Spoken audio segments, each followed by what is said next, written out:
Hey you guys, so today's video is going to be me roasting my makeup looks. If you guys have made any of the similar mistakes that I'm used to make in my old makeup looks, or if you're still currently making them, A, hopefully I can help you and teach you some things, and B, please don't take it personal. Like, these are just the types of makeup techniques and finished products that I found in my old photos that I do not like. I'm horrified that I ever posted pictures that looked like that, but I'm sure in a couple years I'll feel the same way about the ones I'm posting now. It was not the funnest thing ever seeing all these pictures again after such a long time, but I'm willing to throw myself on the altar of embarrassment if it means that I can help you guys out, because I'm just that type of girl. But anyway, let's just get started. As always, make sure you're subscribed to the down bar for links to all my social media platforms, and I'm gonna have a naked face in 3, 2, 1.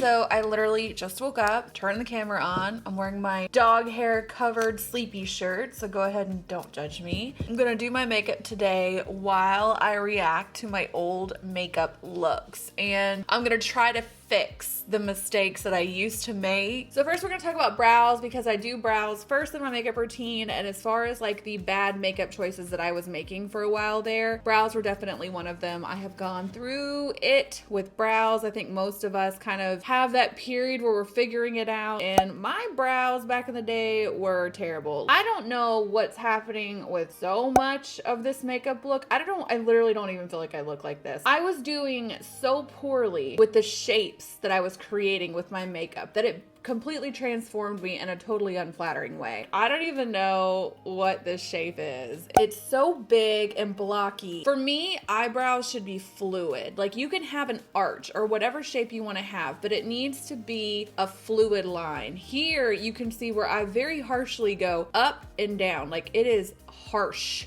It is a mess. So not good, really bad. So I was either doing that or I was doing this weird thing, which this picture is super edited as it is. God, everything is so bad about this. I can't even stand it. But anyway, what's interesting about my brows during this era, this was when I had blonde hair. And for some reason, I thought that I need to still have brows, but I didn't want them to be super dark, which is so weird because I love blonde hair with dark, big brows. Like, I think that is such an amazing look. The way I used to do this, oh my God, it's so bad, was like this situation right here is how I did my brows. So if you look at them, I have that big, blocky, harsh shape again. I've taken the as brow powder for sure. I can tell just because there's no movement or texture in my eyebrows at all. I've taken the brow powder up like this. It's really like in my skin at this point. It's nowhere near my actual brow hair. Then I've cut the brow out with concealer, and like it just kind of looks like my skin in the front. And then most of the product is down here. And then I used to take like a dark eyeshadow, like if I was using like a taupe color for my brows because I was blonde, I would take like a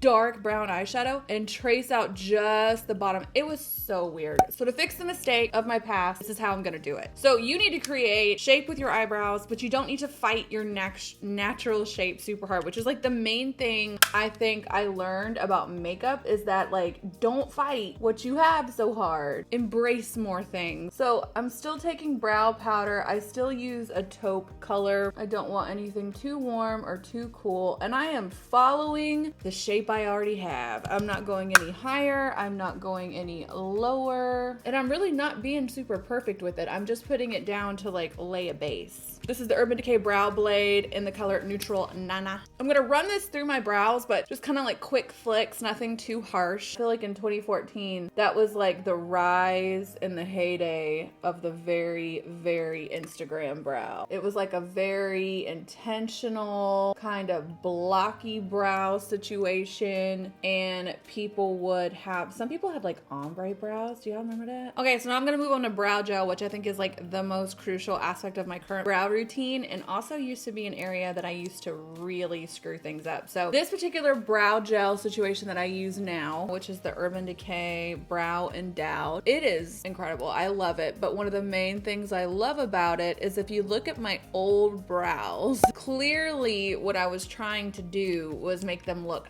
thicker or like more bodacious. But the fact that I was using a blocky shape to do that not only looked absolutely ridiculous, but it kind of did the opposite of that, because you could clearly see that my eyebrows were like painted on. It really just made it super clear that I didn't have eyebrows. Does that make sense? This brow gel, and why I love it so much, is it pushes my real eyebrow hair up. It makes them look thicker. I don't have to draw on a lot. And honestly, this is like the game-changing product for me in terms of my current makeup routine and what keeps my brows from looking like they used to. Another brow gel mistake I used to make was this one right here. This is something Desi Perkins taught me to do, and I vividly remember when people were giving me a lot of crap about this, which is so funny about makeup and like your personal appearance, I think, is you'll get like negative feedback about something, and in this case it was my eyebrows. People used to be like, what is going on with your brows? Why do they look like that? I wish you would fix your brows. And at the time, at least in person, I'm not gonna lie, they did look a lot better in person than they did on camera, or I wouldn't walk around like this just for the sake of it. Like, please understand that. But I was so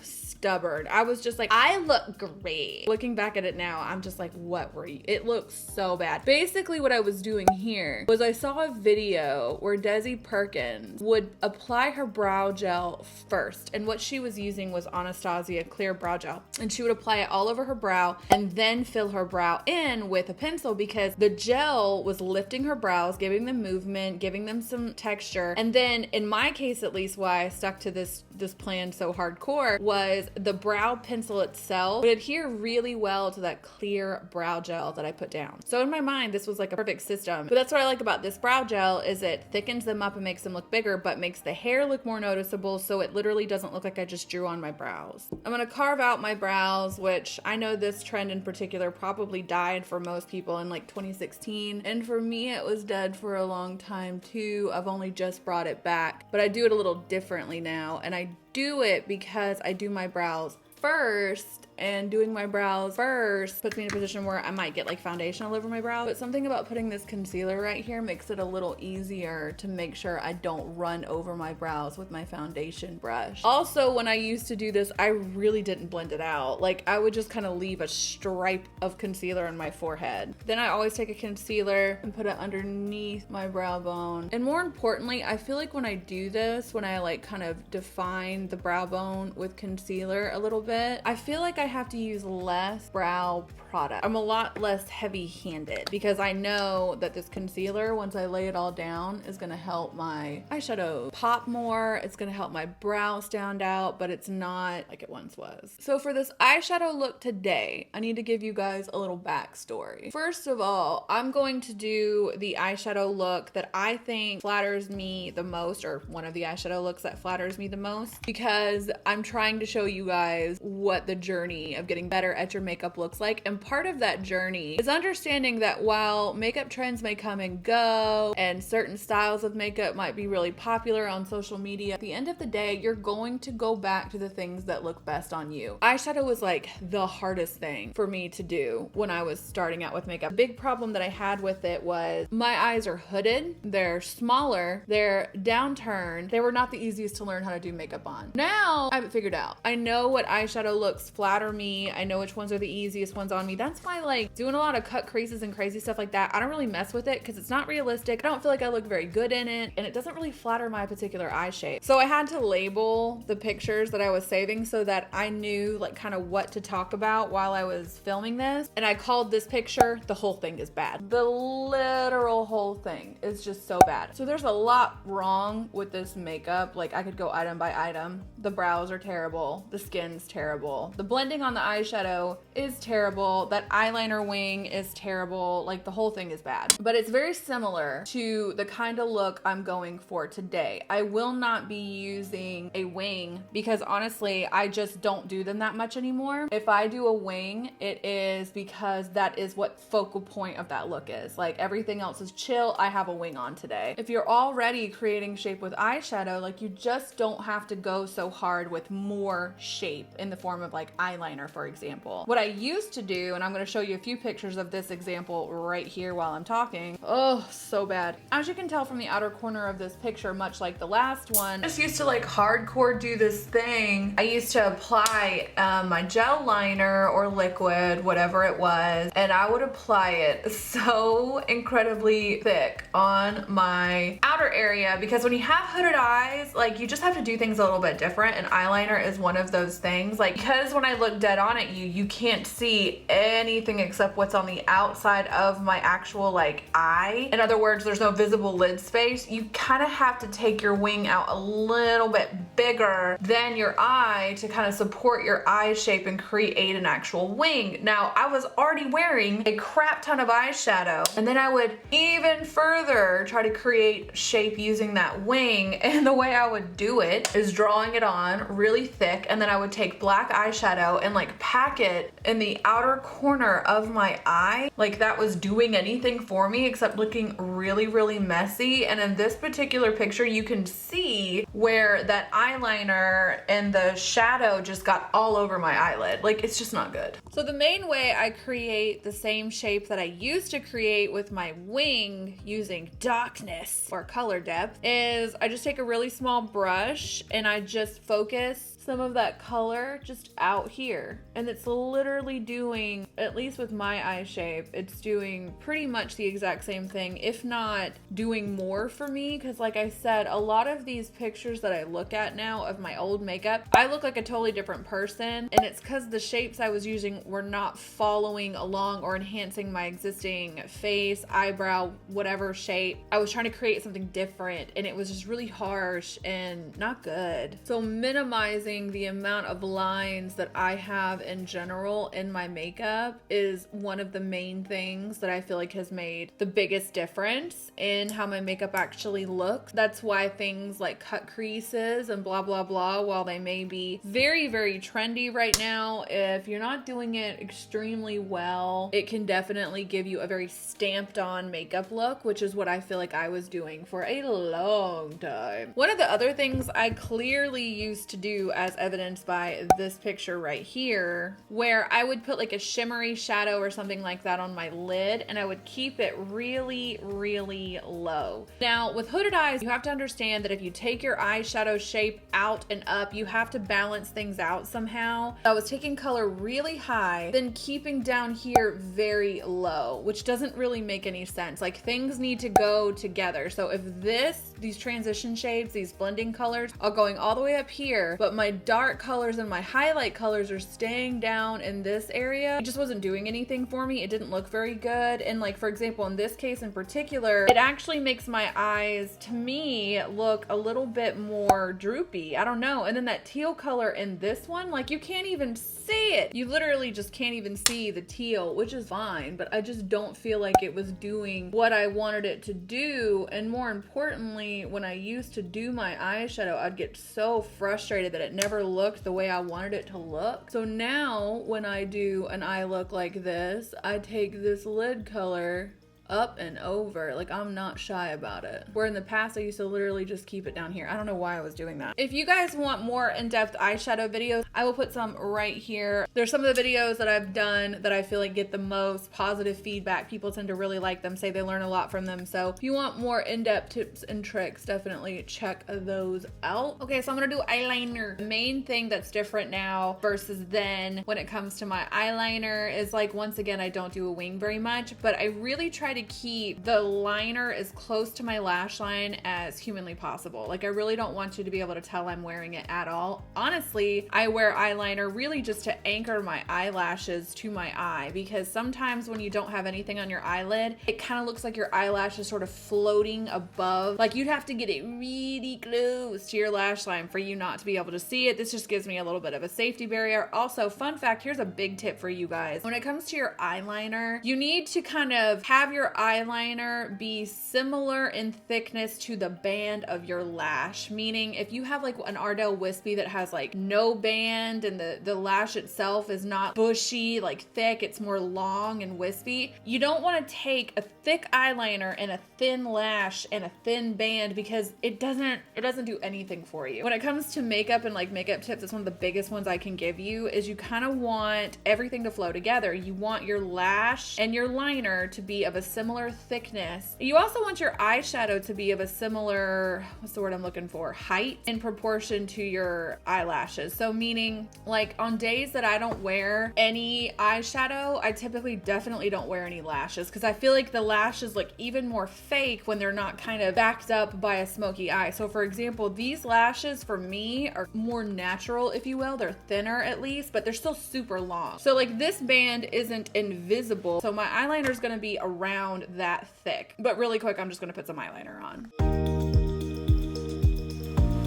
Eyeliner turned out a lot thicker than I thought it would, but with lashes on, you can't really see it quite as much anymore. Next, I want to talk about this picture. Okay, essentially why I decided to save this one to talk about with you guys is because my foundation does not match my body, I mean, at all. And there's clearly a ton of other problems with this picture. The brows are a mess, the lashes aren't good, the eyeshadow's nothing's really good about this picture, but the foundation match in particular is especially abysmal. So the thing with foundation matching is it's not enough just to get one that is the same depth of color that you are. I think for a long time I thought about foundation matching as what skin tone I am in terms of light, medium, or dark. I didn't really understand my undertones very well at that point, and they're crucial. The main undertones that you come across in complexion makeup are cool, neutral, and warm. Typically, your cooler tones are the ones that are more pink tones, and warm tend to be more yellow or olive, and neutral is right in the middle. I am typically on the cusp of like a cool neutral, but I typically go as neutral as I can for the most part now. I'm very cognizant of any shade name that has the word warm or cool in it because I try to take that for what it is. It probably means it's going to pull it very pink or very yellow. I try to reach for things that have neutral. It's all about mixing. There's one instance in the entire world of a foundation that I've ever bought where that one color alone was enough to like match me. Now I mix multiple. I don't understand why people would ever match it to your neck because your neck is typically a part of your body that doesn't see a lot of sun. I mean, it's literally covered by your head and your jaw, and matched it to my chest or like my body. So the way that I apply my foundation hasn't changed much. It's still very a mix between a brush and a sponge. I will say the types of foundation that I gravitate to have changed quite a bit. I definitely think that once upon a time I gravitated much more towards a full coverage foundation, but honestly you guys, my skin was in a really bad place for a long time. I mean, I went through it last year too. I need to do an updated skincare video, or I'm on a dermatologist regimen right now, so there's really not a lot going on in terms of my current skincare. I'm doing almost nothing, and honestly my skin's in the best place it's been maybe ever. So I think I need to restructure my entire perspective on skincare and make some videos in line with that, but I need to do a lot more research, read more books, be a little bit more informed about active ingredients so I can give the best kind of concise information about it that I can with the limited actual expertise that I have. So you guys will just have to stay tuned for that. But yeah, back then my skin was so much more problematic than it is now. I had really bad acne, and I also had really big pores. Like I was piling makeup on thinking it was improving my situation, but it really wasn't. I was wearing I would wear full coverage foundation with a full coverage concealer, and I would set my face with a powder foundation, and then I'd have a highlighting powder, and then I was doing a lot. You know, I've changed my routine over the years. So now in foundation, I'm really looking for something like this is all that I put on my hand. It actually covered the entirety of my hand, but I still have so much left over because I'm not using a lot of it. I just don't wear a lot of foundation anymore. I don't have to because my skin's in a better place, but also I just don't like the look of it. I don't like the feel of it. I still think when it comes to beauty routines, mine's still a lot more high maintenance than I wish it was. I'm looking forward to a time when I wear almost no eyeshadow and I'm rocking just my own natural lashes, and I don't know, my taste in makeup has changed so much, so much. I kind of feel like now my style for makeup, the makeup that I like, the makeup that I think is most beautiful is so much more natural and minimal and like kind of what I just want to look like in general. I can look back on all of the things that I've done with my style and my taste that I just regret so much, and now things are completely different, and it's just kind of the tragedy of finding yourself or finding kind of your aesthetic, because you're gonna go through some fugly phases, and the worst part is you won't even understand how fugly they are until it's come and gone. Like, as a whole, I feel like I look a lot better now than I did, you know, 4 or 5 years ago. My makeup is better, my skin is better, my hair is better, everything's better, but I didn't know how bad it was, like, at the time, I guess. Particularly as it pertains to my hair. I used to have this really, and I mean, I just broke myself of this when I got my hair cut. I used to have this really weird thing with like big hair where the bigger the better. I don't even know what it was. It's just, I can tell you what it was. I remember being like 14 or 15, this is gonna sound so stupid, but Enrique Iglesias had a song out called Hero, like, I can be your hero, baby. Jennifer Love Hewitt was in that video, and I was so obsessed. This is like shaped me as a human being for years after, for some reason. I was so obsessed with the fact that she was like little petite girl, and she had this long, like big brown hair. I thought it was so beautiful. It was like goals to me. I always wanted that after I saw it. I was like, I want long, thick hair. I love it. I don't know. And I did that for such a long time. Like, I started wearing hair extensions in 2011. 11 was my first pair of hair extensions I ever bought. I have been wearing them avidly, consistently, without remorse ever since. But I'm just now getting to a place where I don't feel like I need hair extensions. And like, the hair extensions were one thing, but I also used to tease my hair within an inch of its own life. Like, oh my God. I was just so gaudy. But I'm chilling it out. I've got a vision in mind of the type of aesthetic that I like, and I'm getting there. I'm getting closer all the time. All right, so for concealer, what I used to do with concealer and what I do with it now isn't crazy different. I switched over to the NARS Radiant Creamy Concealer in the past couple months. I really, really like it. But what I used to do with my concealer that was so bad, and it wasn't really just the concealer, it was like the whole highlighting, eye brightening situation. Like, I used to go way too hard with that. I would use a concealer that was a little bit lighter than my foundation. That's not true at all. It was way lighter. I would use a lighter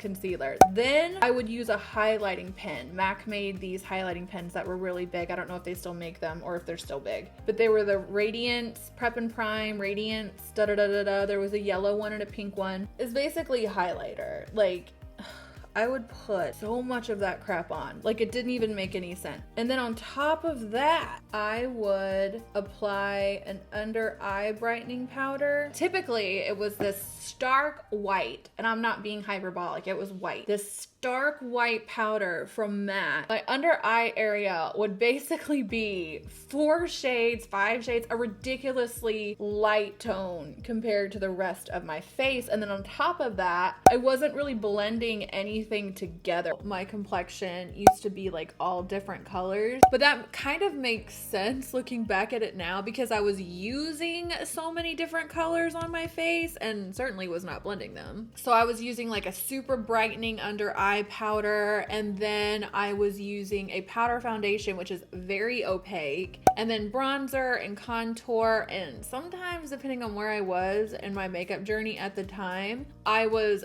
baking also. Pretty much everything I use on my face is a lot more sheer. I don't really use anything that you would consider a full coverage product, and that's exactly why. Because when I did for all that time, while I might have been achieving a flawless base and that there was no actual proof that there was human underneath my makeup, it just looked so heavy and like flat, and it was clear I was wearing a lot of makeup. I think when you're younger, you don't really mind that look of like looking like you're wearing a lot of makeup. I think it's because when we're younger, we're trying to look older, and makeup makes you look older. That's why women that are more mature or that reach a certain age don't pile it on at all. And when I look at a woman that I think is like really beautiful now, it's like, I like people to look like themselves. I know that sounds really contradictory considering I look the way that I do, but back in the day, I used to love to see a full face of makeup. And now the makeup looks that I like are much more like this. They're a little bit,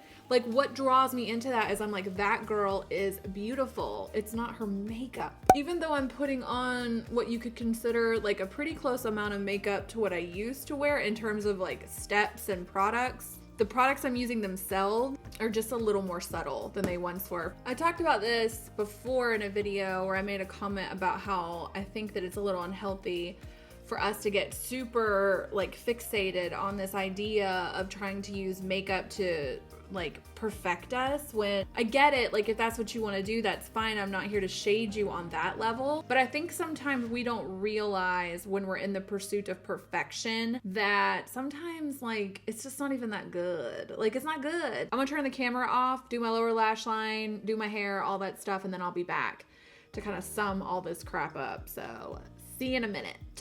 Okay, this picture right here is the one I'm kind of using as like basically a blueprint for all I did wrong. And I've corrected pretty much everything that I did so terribly wrong in this picture.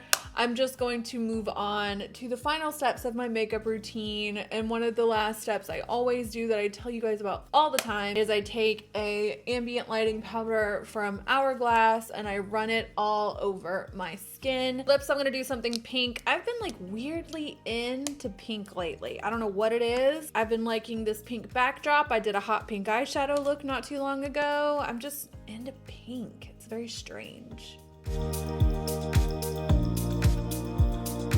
All right, guys, this is the finished look. I think it is a drastic improvement on this right here. Everything in that picture that I don't like, or I think I made a huge mistake with, I have improved upon so much. And I'm sure in like 4 years, 5 years, I'll look back at the images of my makeup right now and find about a million things I don't like about it. This video actually ended up being pretty fun to make. I'm glad that I did it. I hope you guys enjoyed it. Maybe you learned something. But as always, if you guys have any very specific things you would like to see, leave comments down below. Also check out these videos right here for more really dope makeup content if you enjoyed this video as well. You guys have an amazing day and I will catch you in the next one. Bye.